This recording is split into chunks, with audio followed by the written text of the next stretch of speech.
smile vanished from his face. The jeweler had written 3 Hebrew letters on the gold band that translate, "This too shall pass." At that moment, Solomon realized that all of his wisdom and fabulous wealth, tremendous power, were but fleeting things, for one day he would be nothing but dust. So again, extra biblical legend. You're not going to find it anywhere in your Old Testament, even if you try to look really hard. It's definitely not in 2nd Hezekiah. Okay, don't go there. But I think there's some great biblical wisdom and truth to this story. Any comments on this before I kind of move on to the general lesson? This too shall pass is going to be the focus of our topic tonight. And you'll actually see it probably on every slide, so we're going to repeat it quite a bit too. Brian. So this has nothing to do with what you said, but getting the live stream they can't hear, so I don't know. Oh, okay. Yeah. You guys still working on the live stream? Is my mic working at all for? Okay. Yeah, they're working on it. Live stream's working now? Okay, great. Thanks, Brian. Completely off topic, but appropriate. So well played, sir. Any other thoughts before we move on towards this? So we're going to be talking the rest of the class about this too shall pass. Okay, so let's talk about how we can apply this. I think this is actually a really good thing to always remember in your life. This too shall pass. So first situation I want to talk about is when life is difficult. So how can this phrase apply when life is difficult? Everyone go ahead and turn to Ecclesiastes 3, 1 through 8. Ecclesiastes 3, 1 through 8. JD, you mind reading that for me when you get a chance? Can you guys hear me in the back okay, by the way? Am I projecting enough? Sweet. Just let me know if I'm not. Ecclesiastes 3, 1 through 8. This is actually written by Solomon, so this is not extra biblical, but it's got a similar kind of thing to it. There's an appointed time for everything, and there's a time for everything under every event under heaven. A time to give birth and a time to die. A time to plant and a time to uproot what is planted. A time to kill and a time to heal. A time to tear down and a time to build up. A time to weep and a time to laugh. A time to mourn and a time to dance. A time to throw stones and a time to gather stones. A time to embrace and a time to shun embracing. A time to search and a time to give up lost. A time to keep and a time to throw away. A time to tear apart and a time to sew together. A time to be silent and a time to speak. A time to love and a time to hate. A time for war and a time for peace.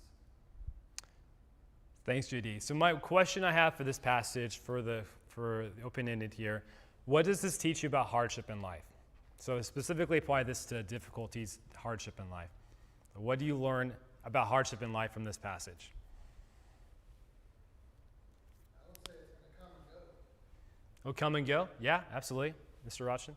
Nothing bad or good lasts forever necessarily, and even if the rest of our life is difficult, there's still eternity, which in comparison, this being a vapor and that being eternity, it's momentary light affliction. So it'll pass, if not in this life, for eternity it will. Absolutely. I think you just hit my passage I was about to hit, so well played there. But yeah, no, absolutely. There's a context in the eternal.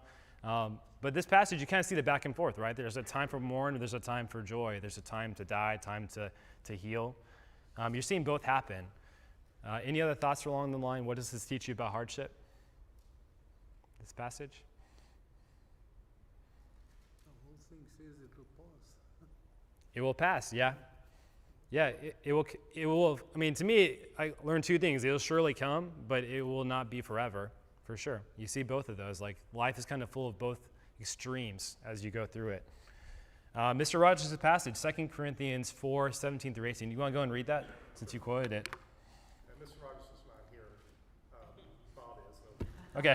Bobby didn't make it tonight, I'm sorry. Yeah, gotcha. Okay, 2 Corinthians 4, 17 and 18. Yeah, everyone can turn there too. Sure. For momentary light affliction is producing for us an eternal weight of glory far beyond all comparison. While we look not at the things which are seen, but at the things which are not seen.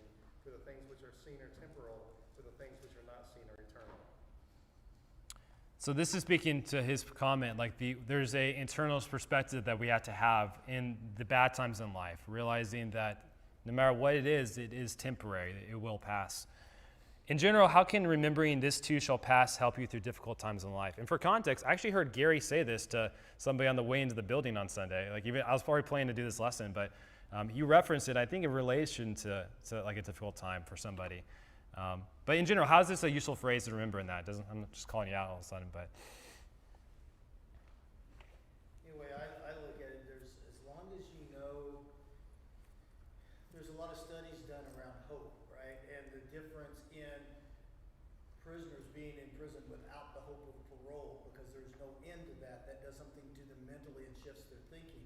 So it's the same way, when you know there's an end to something, it's much easier to tolerate through that. So when you look at that, and if I know it will pass, if I thought it was going to last forever, it would just be overwhelming. But just knowing that it will pass, whether it's now or in the next life, gives you that hope that there's something on the other side. yeah, absolutely. I think I saw another hand somewhere. Craig? It makes me think about the attitude that Paul had when he was in prison. And, I mean, we know it because some of his letters came during that time. And that it was, you know, he was not discouraged. He kept eternity in his heart. And yet he was suffering. I mean, he was in prison. And he could have gotten really, really down, you know, spiritually, you know, just emotionally, and yet he wrote letters like Ephesians from prison, and Yeah, and some of his most uplifting letters are actually like during the prison time. Yeah, it's just to your point. Okay, to cut you off, but yeah, that's David. It makes me think kind of the, you know, there's nothing new under the sun, where we think about, you know, whatever we think we're going through right now, you know, other people have been through similar things and gotten through it. It's sort of built into the phrase, this too shall pass. It's not, you know, this shall pass, it's this too.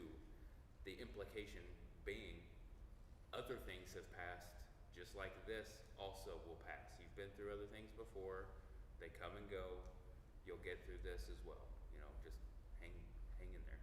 Yeah, bringing it back to Ecclesiastes passage, like we go through a lot of those ups and downs in life, and we have, I mean, all of us at this point have gone through ups and downs in life, and we will again at some point. So absolutely, it's good to keep that perspective.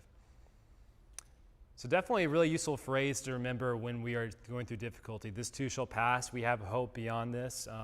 Bob talked about not Mr. Robertson, Bob talked about the big picture too. We had the eternal reward. It's just comforting to know that this is all temporary, no matter how difficult it could be in the short term. Mr. Grove?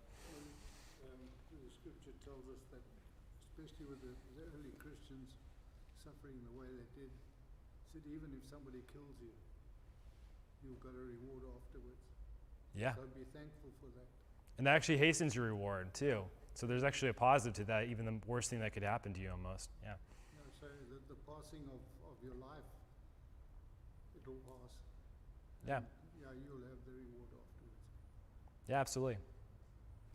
All right, thanks for the comments. We're going to move on to the second situation, when life is going great. So we've got like a more bright looking slide here. When life is going great, how can this phrase be helpful here? One thing I wanted to think about is, think about life on a 1 to 10 scale, okay? 1 being like you're really depressed, you're really, really tough life, worst part of your life possible. 10 being you just won the Super Bowl. Like this, I mean, none of us are going to win the Super Bowl here. We're not that athletic, but just like the equivalent for you, okay? Like you're doing great. This is an awesome time in your life, best time in your life possible that you can imagine, okay? Now apply that to a biblical character. Can you guys think of specific scenario, okay? Can you think of a biblical character that had a 10 out of 10 moment in their life, but then was almost immediately preceded by a really down moment? What's that? Elijah. That's a good one. Can you elaborate for the group? he just defeated all the prophets of Baal, and they had all been burned up, and made a mockery of their beliefs. And then, like the next day, I think it was practically, he was afraid for his life and had lost all his confidence and trust, and was a scared, you know, weak man at that moment, at least. Yeah, had a mountaintop moment literally on Mount Carmel, and a great moment for God, followed by the most depressing moment in his life where he's considering suicide. Yeah, I mean, as dramatic as you can go. So great example there. So again, 10 out of 10 moment followed by a really big low is what I'm looking for. Zane. Job. How so? Well, he had everything, basically. And as far as we know, he was pretty perfect. He was doing really good in God's eyes. He's as close as we get typically, yeah. Taken away from him for really no reason. Yeah, absolutely. Yeah, and that's a really dramatic way too. Like it gets as low as possible for him. I think I saw a hand here, and then I'll go to Eric. It was me. I was going to say Joe, but Oh, okay. it was a good example. Same, beam to the punch there. Well played. Eric? I was just thinking of King Nebuchadnezzar Oh, yeah. falling down and eating grass. Yeah. After being at the highest power, like talking about how great things are. Yeah. He was the king of everything, and he ended up eating grass. Yeah, absolutely. Grass. Grass.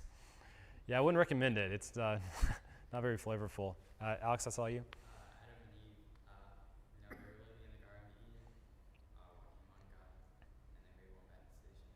That was taken away from them. Absolutely. Yeah. Did I see one more for Eddie? King Hezekiah, when he had all the riches and people were coming to see his prosperity, but then he brought in some kings from other nations, and God told him, so what have they seen in your house? He said, they've seen everything. They've seen all the riches and everything I have. And he said, well, now they're going to invade and they're going to kill you as a result of these kinds of things. So knowing your boundaries, I think, is what's really good when it comes to this. Absolutely. Yeah, no, agreed.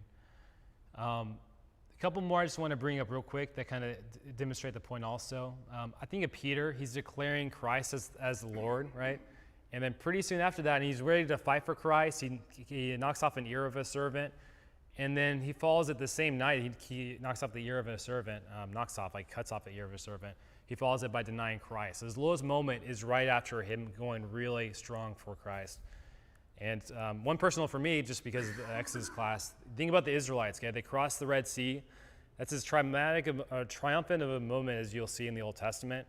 And 3 days later, they're complaining about water. A few weeks later, they're charging God with trying to kill us in the wilderness, right? Epic high followed by, God's trying to kill us at this point. An epic rebellion. Yeah, absolutely. They follow that with that. Yep, golden calf not soon after that, or not too far after that. So let's apply it to ourselves, okay? Think about a 10 out of 10 moment. Like, what would a 10 out of 10 moment look like for you? Just think in your head. This is more rhetorical, okay? So what would be like the highest high you could achieve in your foreseeable future? I'll give you a second just to think about that. Like, what would they look like?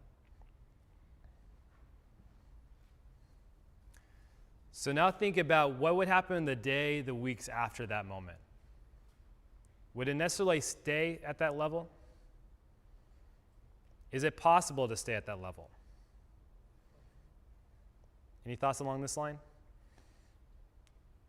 Even if it's a healthy thing, I don't think necessarily you're going to be able to stay up there. Let's turn to Matthew 6, 19 through 23. Matthew 6, 19 through 23.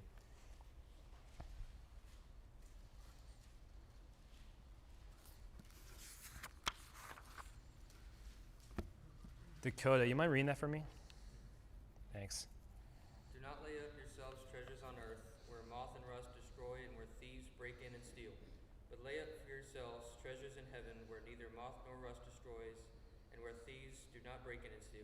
For where your treasure is, there your heart will also be. The lamp of the body is the eye. If therefore your eye is good, your whole body will be full of light. But if your eye is bad, your whole body will be full of darkness. If therefore the light is in you, is darkness, how great is that darkness? So we like to focus on the first half, where your treasure is, your heart will be also. I also like the second half here, like the eye is the lamp of the body. If your eye is bad, then it'll be full of darkness. Like what you're focusing on really is a big part of who you are. So just in general, I'm applying this passage to, let's say that you're really pursuing that 10 out of 10 moment. Like what happens if you achieve that? Like what's the after effect? Open-ended for comments now, okay? What happens in the pursuing weeks after that? If it's anything in this life, which, pursuing heaven is a long-term goal, but I'm talking about any kind of physical goal. It could be even a healthy physical goal. What happens in the ensuing time after that? Chris? That moment, however great it is, it fades. I mean, as time goes on, it falls into memory, and depending on how much time, maybe you even forget in light of other things that are going on. So just the passage of time itself, whether something terrible happens or nothing terrible happens, it Absolutely. Brian, did I see your hand? Yeah, it's one of the things I try to apply to myself and teach to the kids is never to get too high or too low, try to stay even keeled. I think we may have talked about this before too, just because when you get so high, you're going to fall. You just look at everything in life. Typically, it's going to come to an end. You look at, eventually Brady will retire, right? And play football. Yeah, like 5 years from now. Yeah. Allegedly, right? Yeah. Look at the Chiefs. You talk about football, any sports or anything of this life, it's eventually going to fade away. And that's why, we need to lay up our treasures in heaven because it's all going to fade away eventually, no matter how good you are. Michael Jordan doesn't play anymore. He's retired. He's wealthy, but he's not on the court anymore. That's ended. So all those things will come to an end, and eventually he'll, meet his maker. He'll have to answer for that too. So it's just stay even keel, but everything will come to an end eventually as far as this life is concerned. Yeah, I do think a lot about sports in this because you see the guys that hit the mountaintop, like win the Super Bowl. Michael Jordan's a great analogy. He won 6 times. I'm saying that correctly, right? Yeah. He won 6 times, but it's not sustainable, He, even though he hit it so many times, it's not sustainable, hitting that 10. Gary, what are you going to say? Yeah, it's just what happens is when you have those moments and you stay there too long, that becomes your new standard. And all of a sudden you compare everything to that. And if you're just one little mark off that, there's this great discontent. That's what Solomon talks about. You're going to be chasing that forever because it will never be enough. You will need one more plateau after that. Yeah, that's a great summary of Ecclesiastes I want to bring out, which is, I almost put Ecclesiastes, just the whole book on here, because the whole summary is like you're pursuing all these things. He's pursued wealth, pleasure, what else? Wisdom. And he calls all of it vanity of vanity, striving after the wind. He realized even though he had the ability to pursue all these 10 things for him, 10 out of 10 things for him, it left him empty, because you couldn't sustain it. Even Solomon couldn't sustain it. Absolutely. Any other thoughts along this line? It's kind of already been touched on, but definitely it shows the need for maintaining God in your life. Because when you're down, we've talked about when things are hard, that's when the tendency is it's easier to want to go to God and help me get out of this, but then when life is going great, you're at your 10 out of 10 moment. Now things are fine, you're good, you kind of maybe you forget about you need God all the time, not just when things are bad, but when things are good, because then things are going to go bad. You're not going to stay at that level all the time. And, like Gary said, a lot of it has to do with, contentment. If that's where your treasure is, then you're not going to have it forever, and then you're going to crash. You're going to crash hard. And along with sports and stuff, this kind of topic makes me think about, and we've talked to the kids about this, Ronda Rousey.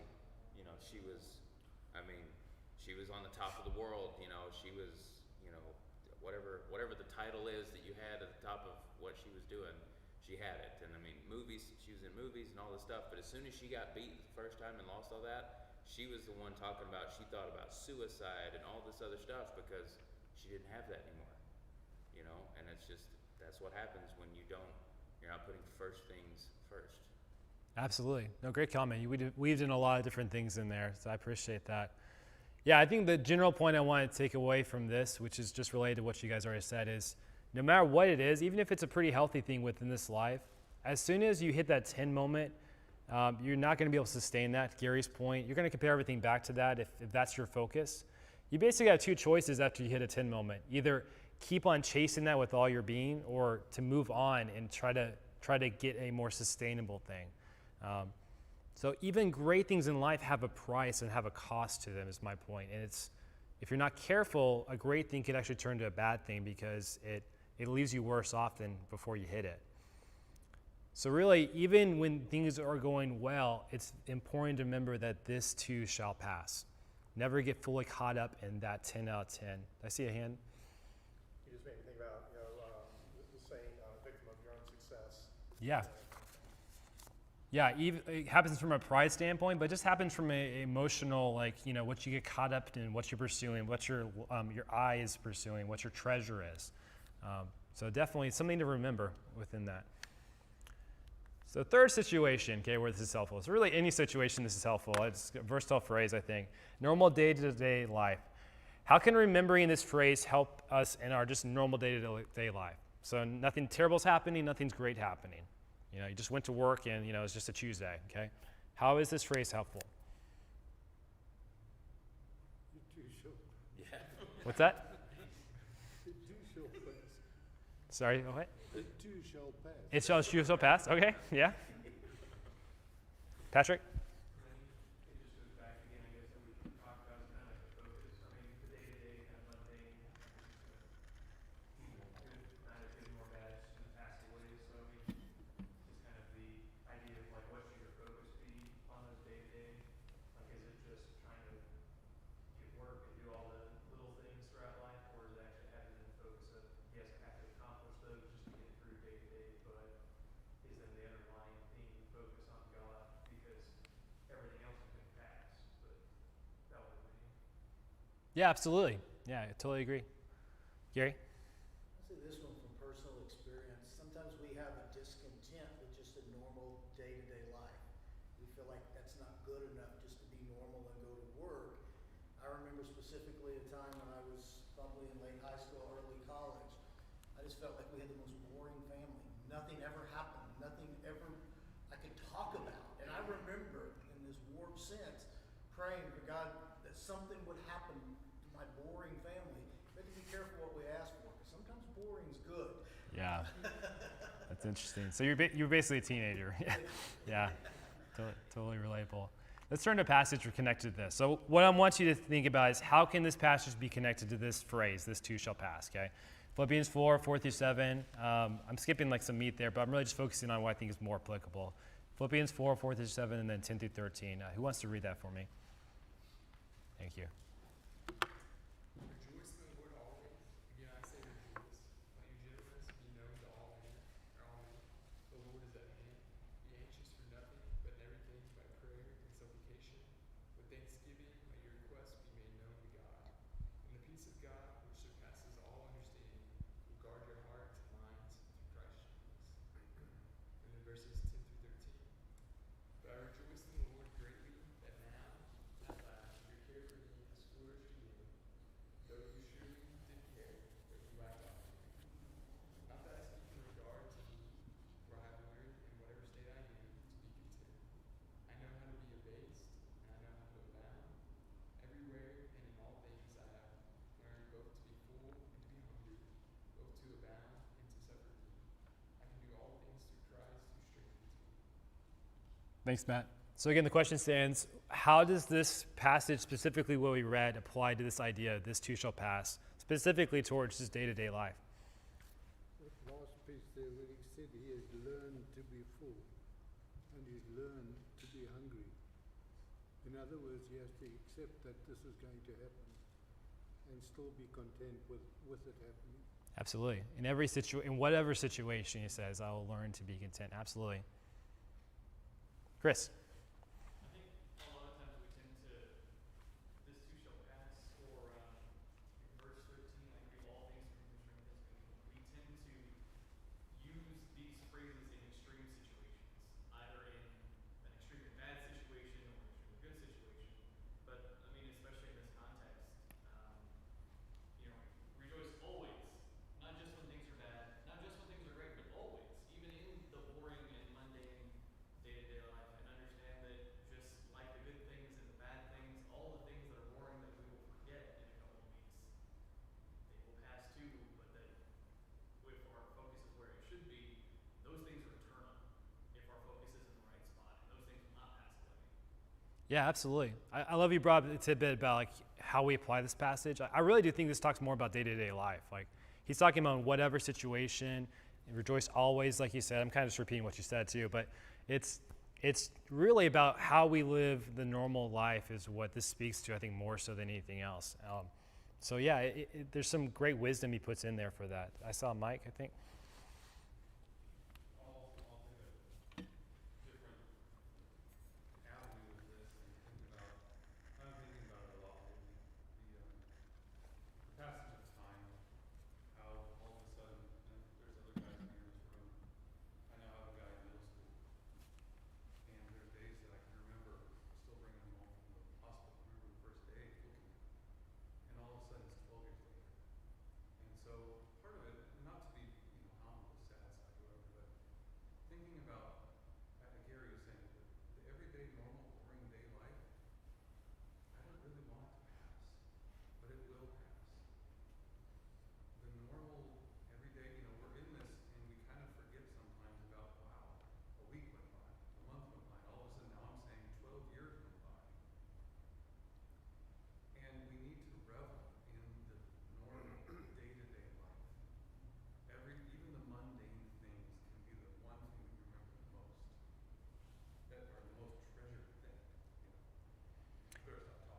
Yeah. I'll make a quick comment related to that because what he hit at is really personal to me right now. So I've got 3 kids between 0 to 4 years old. It's a lot of work at that stage. I mean, Noah's the only one that can actually put his clothes on for himself. For everyone else, I have to do something for. Evie can do a little bit, but it's a lot of work right now. But what's funny is I talk to older parents or parents that have passed that stage, and they always look back at that stage like super fondly. I mean, I've never met a parent that said like, oh yeah, that 4-year-old, I really hated having a 4-year-old. Like I was ready for that to get over after the fact, right? Even though it's a ton of work during it, right? So going to your point and going back to this passage, like rejoice always, in every situation. He talks about being content. There's a lot of things to appreciate about my stage of life. There's just a lot of really good memories I can build with my kids, but it's really, really easy for me to lose track of it and just the monotony and just all the little things I have to do with that. So it's something I have to be really careful. This will pass away. I'll lose this stage and I'll regret it if I don't appreciate it, is kind of one thought. Then Bob, then Gary. I just told this to Eddie on Sunday that we had boy-girl twins, Kyle and Kelly, and we had 18 years to prepare for them, leaving, and they did it at the same time as twins. And when it happened, I was totally unprepared at that time. When you look back, it just flew by. And an expression I've heard the last couple of years that really resonates with me is that the days are long, but the years are short, and that is such a true statement. It's so true. Each day seems really, really long, but the years seem really, really short, especially when you look back on them. Yeah, absolutely. Yeah, I catch myself getting this like run out the clock situation, where I'm like, it's just busy. It's like a lot of babysitting, a lot. But then it's like, man, I could appreciate this a lot more because, like you said, the years are short. Like the days are long, but the years are short. And I'm gonna look back fondly at my little kids right now that are really precious. I look back at my life, my children were the most enjoyable at the stage that you're talking about. Yeah, and I hear that consistently. Absolutely. Gary, what are you gonna say? I was going to say it's interesting that those same 4 words serve to be a tremendous hope to us when things are going bad. And in this scenario, they're a significant warning to us that this will pass, so enjoy it. It's the same 4 words. Absolutely. Yeah. That's why it's a magic ring there for Benaiah. I think I saw David, Craig, and then Patrick.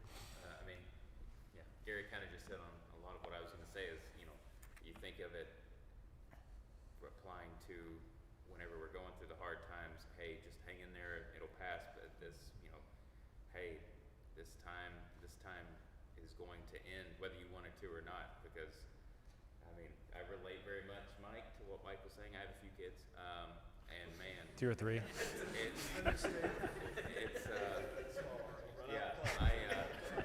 very, very triggered by this conversation right now because, the days are long. Oh, the days are so long sometimes. Well, and your wife was just gone for the weekend. The years are short though, because this day-to-day, kind of mundane, boring stuff, that's where everything is happening. The kids that you're raising and the people you're trying to grow them to be is happening in this, this time, and it's so important. And it's not always going to be here. You're not always, you don't get a redo, When you brought up a different aspect I didn't think about applying to parenthood, which is there's the developmental aspect. Yeah. Like this time will pass. You lose your opportunity to build that foundation if you don't do it right now too. So there's also a warning related to that. There's appreciation, but yeah, that's so. Craig? Just thinking about of the 3 categories that you've talked about, as far as the amount of time that we have, this one contains the most. Absolutely. Because the highs are very short-lived, and the lows typically are too. But the day-to-day time that we have is the biggest part. And so the importance of living that time correctly, and thinking about that on a conscious level, and not just anxious for it to get over with it. Yeah, absolutely. Connected thought to that. I'm glad you brought that up. So when you think as guys, I think we're really driven for great. Like we want to be great, kids want to do something great. Like we have a natural competitive drive to some degree in some area. We want to be good at what we do. Every kid is a little kid that plays sports wants to be the one that scores a touchdown or wins the Super Bowl or is Michael Jordan. You just have that drive, but what's interesting about life is life's not really like that. Like the greatness in life, greatness in your family, greatness even at your job is not defined in those great moments. It's defined in the day-to-day, the consistency, the stability, the ability to be there for your family, there for your wife. That's what defines us as great men, if we can do that consistently well, and be a constant, steady force for our families and for the people around us. So it's just interesting, like the 10 moment is not really what matters. It's really this day-to-day life where we really make the biggest difference for those around us. Patrick, I know I said you earlier, and then I'll get to Gary. I think kind of also just building off the idea of the day-to-day is where I think you're also laying the foundation, the habits, everything. So you're, a lot of times we do, as we mentioned multiple times, we're focusing on the extremes, but the day-to-day is where you're kind of getting practice, lay the foundation so you're prepared for those extremes, either good or bad. Yeah, for yourself even. You're going to be tested. You build the habits that build your character. Yeah, absolutely. Yeah, I thought about applying it to yourselves, but yeah, absolutely. Gary? I had two aspects. One, first of all, came to mind as Mike was talking. As someone that's had children that have been there and then gone and moved away now as adults and came back, I can tell you that when they get back together again, they don't sit around the table laughing about the big vacation that you took or the house that you lived in. They end up laughing and really enjoying the memories of those small, silly things that happened every day at the breakfast table or at the dinner table. So we should enjoy those. And then on the flip side of that, this too shall pass. There will come a time when we can no longer imprint the Word of God on the hearts of our children. And sometimes we get busy in the daily dressing and feeding and bathing, and we don't take the time to teach them and write the Word of God on their hearts as a young child when we can. And if we don't, that time will pass, and we will look up and we will wonder why they're not with us in the body. Absolutely. Yeah, absolutely. It's a sobering thought. Chris, then Eddie. I think kind of to the last 2 points, I think this normal day-to-day life is why there is such an emphasis in the scripture about in every circumstance, in every situation, always be doing this isn't necessarily just for us to be prepared for those highs or those lows, but for us to recognize, looking at this slide saying this too shall pass in our normal day-to-day life, I see that as a call to take hold of the moment, because this is a time to understand the secret of being filled and going hungry, that hunger and thirst for righteousness. It should happen day to day. We should be dealing with it day to day, and for ourselves, for our families, we need to make sure that is something that we are focusing on everything. Yeah, the peace of God that passes all understanding plays out in our day-to-day life where we spend the majority of our times. Absolutely. I mean, what that passage is going back to. Eddie? Yeah, I was really thinking about that word, normal. What does that mean? Yeah. We have different lives, but in essence, a lot of our lives are very similar. But there are a lot of people who don't have the kind of blessings we have. And so a normal day-to-day life for some people is, spent on the street, on drugs, without their family around them because of divorce or death or all kinds of horrible things. And for them, that's day-to-day life. So for a lot of things, knowing that you can lose it so quickly makes us, a lot more thankful for our children, for our wives as well, knowing that, and just being thankful to be a Christian, that because we are Christians, we're able to enjoy these things. Because we are Christians, we have a better perspective of whatever our situations are, though they may be different. But for a lot of people, normal would be a nightmare to us, but it's normal for them. So I think it shows why we should be so thankful and why we should be so appreciative and wanting to share the gospel with other people. Absolutely. Absolutely. And that's getting to one of my last takeaways, which will be thankfulness. But yeah, absolutely, yeah. We should be grateful for what we have. I'll introduce one last concept related to this, and then we'll move on, is think about that 1 to 10 scale again. So the 1 being like terrible, 10 being like the best thing you can think of, like the next big thing for your life that you're really looking forward to. It's really not advantageous for us as men to really seek after, look forward to, just focus on those 10s, because we talked about that in the previous slide. The 10s, after you've passed them, they leave you feeling empty. What's better for us to pursue is to try to be a consistent 7 or 8 in our life.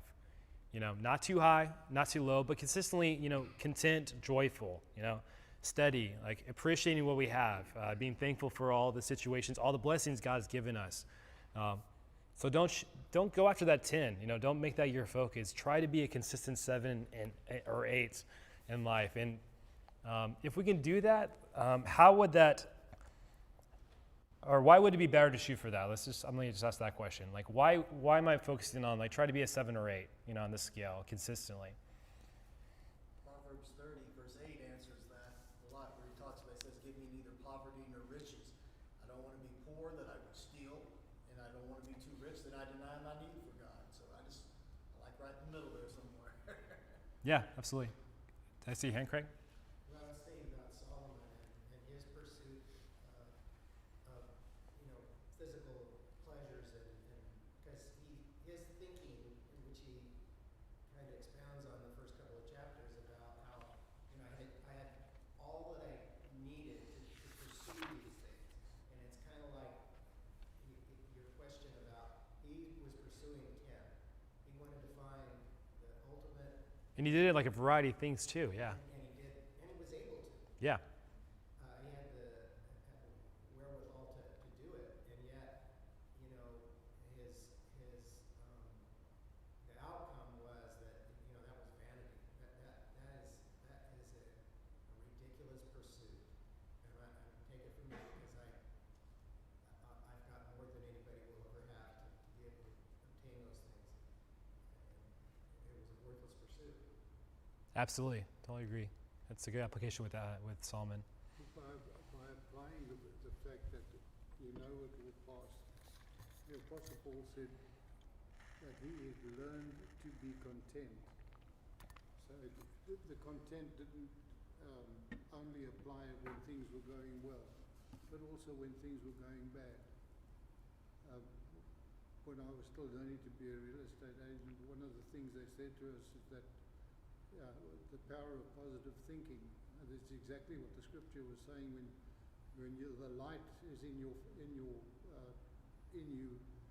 you're in that positive state. But if you allow the darkness to come in, you go into the negative state. So you have to learn to be in the positive state at all times, whether it's good or bad. Yeah, whatever situation, learn to be content. Learn to be that consistent 7 or 8. Learn to be someone people can rely on. Your family can trust that you're there, you're engaged, you're appreciating what you have, because even the day-to-day life, this too shall pass, and you'll regret it if you don't appreciate what you do have, you don't use what you do have. So I'm going to give you 2 application areas, just ways to be better about applying this. And really, I think day-to-day life is like the majority, but this happens. We'll have highs, we'll have lows. We need to remember this throughout that all. So the first one, this isn't any rocket science. You guys have all referenced this before. So I think one way to think about it is we never should fully fixate on the moment. So if you think about both eyes, you never put your both eyes fully on the right now. Always kind of keep one eye looking beyond the right now is what I'm going to argue. Romans 8:18 through 23. Romans 8:18 through 23. John, do you mind reading that for me? Thanks.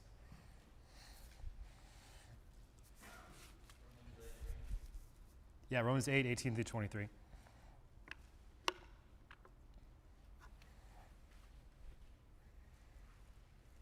For I consider that the sufferings of this present time are not worth comparing with the glory that is to be revealed to us.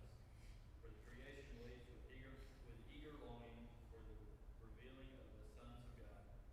For the creation was subjected to futility, not willingly, but because of him who subjected it, in hope that the creation itself will be set free from its bondage to corruption and obtain the freedom of the glory of the children of God. For we know that the whole creation has been groaning together in the pains of childbirth until now. And not only the creation, but we ourselves, who have the first fruits of the Spirit, groan inwardly as we wait eagerly for adoption as sons, the redemption of our bodies. Thanks, John. So I hit the really popular verse in verse 18, which we'll talk about too, but we also hit some verses right afterwards that we don't focus on as much. What do those ensuing verses tell us about the world? Or teach us about the world in general, the way it is right now? Eddie? It's grown.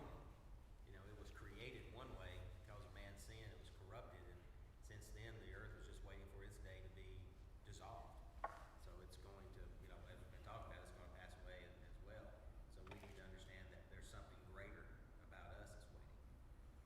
Absolutely. Yeah, is this world perfect? Yeah, I mean, you guys kind of chuckle at that. Yeah, absolutely. It's a dumb question, right? This passage kind of gets into it. It's subjected to futility. He talks about creation wants to be set free from its bondage to corruption. This world is not meant to be perfect. So how does that affect, how are we affected by the world being subjected to futility? Like, how does that apply to our lives? Specifically with this whole idea, this too shall pass. We have a hope in Christ. We have a hope in Christ, absolutely. I think it helps us put our focus on something else, something eternal, something that we're longing for. You always hear the question, why do bad things happen to good people? Well, here on this earth, this is our, like it says in 2 Corinthians, this is our tent, it's our temporary dwelling place. And so if we're always having good things, always having positive things happen in our lives, then will we long for something better? In my mind, if you have those hurdles, have those struggles at times, then there will be something to always strive for, because we know that there is something better. Absolutely. Mike? For those that would know musical, this is how I think of this verse. A lot of it, when God created the earth, we've gone over this a couple of times recently, and he said it's very good.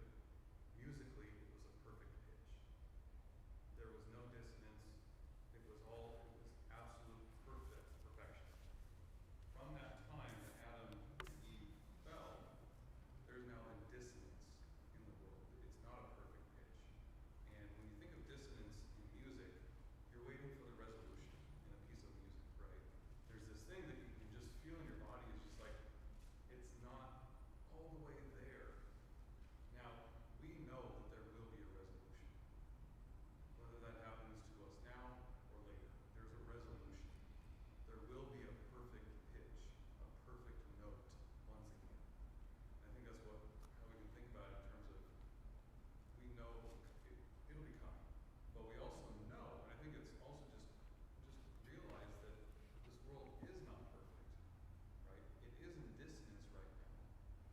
We can live in it though. God has given us tools to help us live in this imperfect world and realize that and just use that. Absolutely.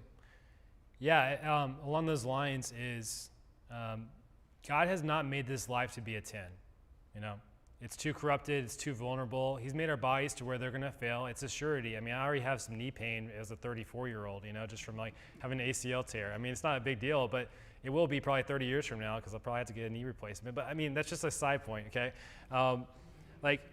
Things will absolutely happen. We're going to get older. Our bodies are going to fray. There's going to be bad stuff that happens around us. This life is not perfect, okay? It's not great.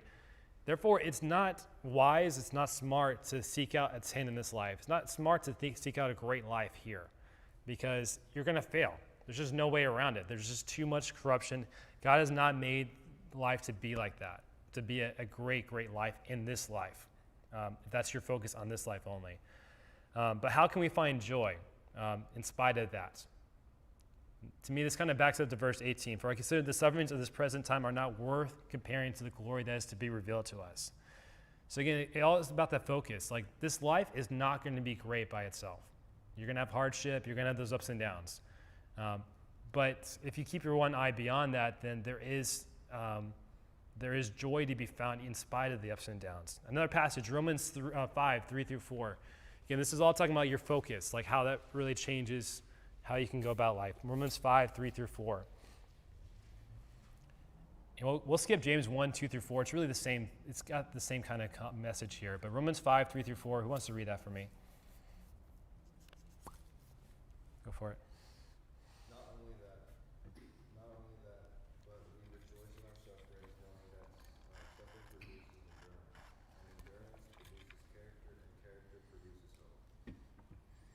So how does this shift your mentality whenever you are living in a corrupted world and bad stuff happens? How does this help your focus in that situation? Hard knocks teach you good lessons. Hard knocks teach you good lessons. Yeah, I think JD referenced this too. The difficulties in life help you. What are you going to say, Anthony? I was going to say that there's actually benefit in it. I mean,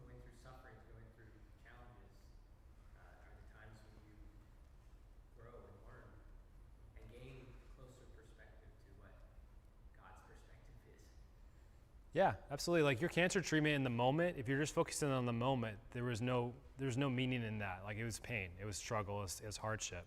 And that's a dramatic case of it. But you seem to find very deep purpose in it when you go beyond that moment, like applying this passage.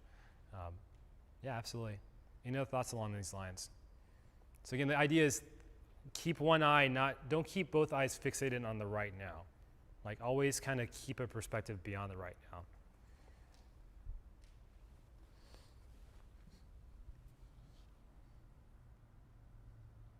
All right, got the point. Matt? Thinking about the state of the world today, I feel like the majority of them, they aren't able to focus on the future. They do stay focused on the right now, and that's why depression is such a battle for so many people, is because they can't get out of that in the moment headspace. And then that carries into so many different areas of life as well. Yeah, I think it's completely natural to get depressed if you're focused on the moment because you're going to have moments that are depressing. So if you can't do this, then it's just a matter of time before you're going to have a depressed moment. And to your point, It's just a cycle. yeah, absolutely. Trey, and then we'll move on. It's interesting that New Testament really focuses our minds on two time periods. It's either today or it's heaven, day of judgment. There's really no looking to last week or next week. It's either today or heaven. And talking to the people who, I don't understand how people aren't depressed all the time who don't believe in God. I don't understand it. Because they don't have heaven to look forward to. They focus on next weekend. And it's all about the next weekend. And then they just go through a cycle of depression because they don't have that to focus on. Because the weekend always disappoints. Because Monday's only 2 days away. Yeah, And absolutely. for some reason, the weekends are always shorter time periods than the rest of the week. So, we really have to keep our focus on something that we can hang our hope on. Absolutely. Yeah. Mike, I know you said move on, but that's fine. people, they get caught in the cycle of you have people that do the weekend, or even just people that now just kind of do it all the time. But there is this idea of God did create a wonderful world with great things to do. Mountains, oceans. We can swim. We can now we can fly. We can do things that are enjoyable, right? And that's focusing on not right now because this is just a taste, a tidbit of what it is to come. That's why we really should be enjoying the things that God has given us. Go out and enjoy His earth, His world, because it helps us look forward to that, right? I want to get the taste. I want to enjoy this world. I want to see what other parts of the country, other parts of the world. Now, the people that don't have God will continually do that again and again and again, and they'll never be satisfied. Yeah. So you have adrenaline junkies, for one part of it, that's all they keep doing. And there is no end in sight. And they have to either keep doing, make it even more, right? Or they're just always going to look out for something new and interesting to do. And that's always what it's looking at. Yeah, absolutely. Yeah, related to that, and relates to what Trey was saying too. So we can enjoy some things in life. We can appreciate things in life. There's some good and some bad, but remember that this too shall pass. And don't fully fixate on it right now because if you ever fall into that trap, it's just going to be an endless cycle that you guys are referring to. Real quick, and then we'll move on. And I look at things that are happening in the world and then sometimes wonder, what's going on. I just remind myself that God says that He's in control. So no matter what happens, it'll be for the good because He's in control. He knows what He's doing. We may not realize what it is, but just be content because we know that He's in charge. Absolutely. Yeah, remember that. Like that's the big picture. God is like the point of revelation is God ultimately is the champion. God's in control of everything. We always have to remember that. And my last point is be thankful. I actually want to read all 4 of these passages because these verses are very much tropes you'll see throughout Scripture. There's probably several dozen more I could do along these lines. Can I get someone to read, we'll read these in succession, okay? So Psalms 118:1. Weston, do you have a Bible by any chance? I'll just get you 4 if that's okay, because it fits the U4 right there. So Weston, you got Psalms 118:1. Alex, you got Ephesians 5:19-20. Zane, I can't see your head, but it's Colossians 2:6-7, and then Isaiah, 1 Thessalonians 5:16-18.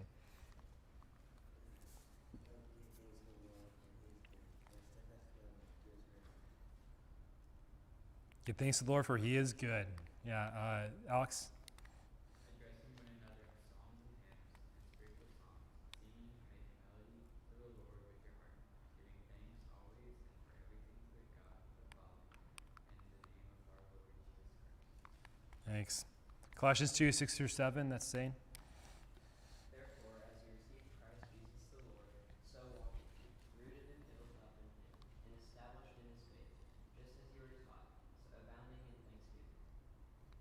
Thanks, Zane. And then Isaiah, 1 Thessalonians 5:16-18. Rejoice always, pray without ceasing, in everything give thanks, for this is the will of God in Christ Jesus for you. Thanks, guys. So just like some key phrases that I really focus on in these 4. Give thanks to the Lord because he is good. That's a common mantra you'll see throughout the Psalms too. Give thanks always and for everything. Okay? It's very explicit and it's open-ended. Give thanks always and for everything. That's Ephesians 5:19-20.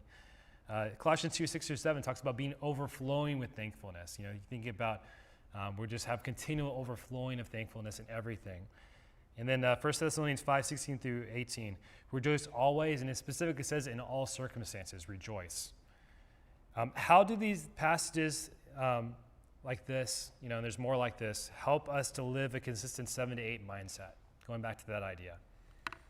So how does this gratitude, the joy in all circumstances, overflowing with thankfulness, help us to live a consistent 7 and 8 to 8 in life? Chris. We all started off this morning waking up to another day. Every moment of our lives is filled with blessings from God. Even if all we can find to be thankful for is the ability to draw another breath, everything starts there at that gift that God has given us, and everything above that is bonus. Absolutely. Yeah, being grateful for what you've been given and being thankful for even the basic things in life, to Eddie's point. Like, we have so many good things, all of us, in our lives that a lot of people don't have. And to that point, it's focused. Like, you think about the mundane things of life. Oh, I got to do the dishes, but you can flip that. Oh, I had a meal to eat. Oh, I've got to mow the lawn. Oh, I actually have a lawn to mow. It's all about our focus and what we're focusing on. And then ultimately, if you're giving that glory to God because of the things that he's given us, then you should be right at that 7 or 8 consistently, because you just have all the things that you truly need. Absolutely. That was getting to my next point. How can we be grateful in every situation? It really goes back to the first one, like you said. Our perspective is everything, the same perspective, like the same two people can look at the same situation and see completely different perspectives on it, depending on how they're seeing the big picture. Trey and then Gary. I think our baseline can be set at we've been granted every spiritual blessing through Christ. Whatever day you have, even if you're just about to be stoned for your faith in some distant country, you can wake up knowing I have every spiritual blessing of Christ, and no one can take that away. No situation today can take that away. Yeah, this too shall pass. Absolutely. Like Brian was saying, a lot of times just some of us, we can get caught up in those daily things that feel like chores.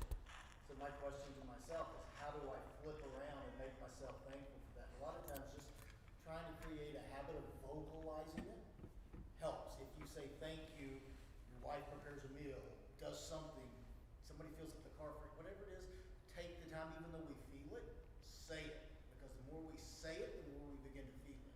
Yeah, have an attitude of gratitude, and it helps to have that reputation. It becomes part of your character. Absolutely. JD? I think about, what are we doing as Christians every single day to help others with these highs and these lows?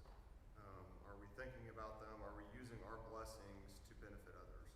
I like the passages we read just in before that, it says, "We urge you, brethren, admonish the unruly, encourage the faint-hearted, help the weak, be patient with everyone.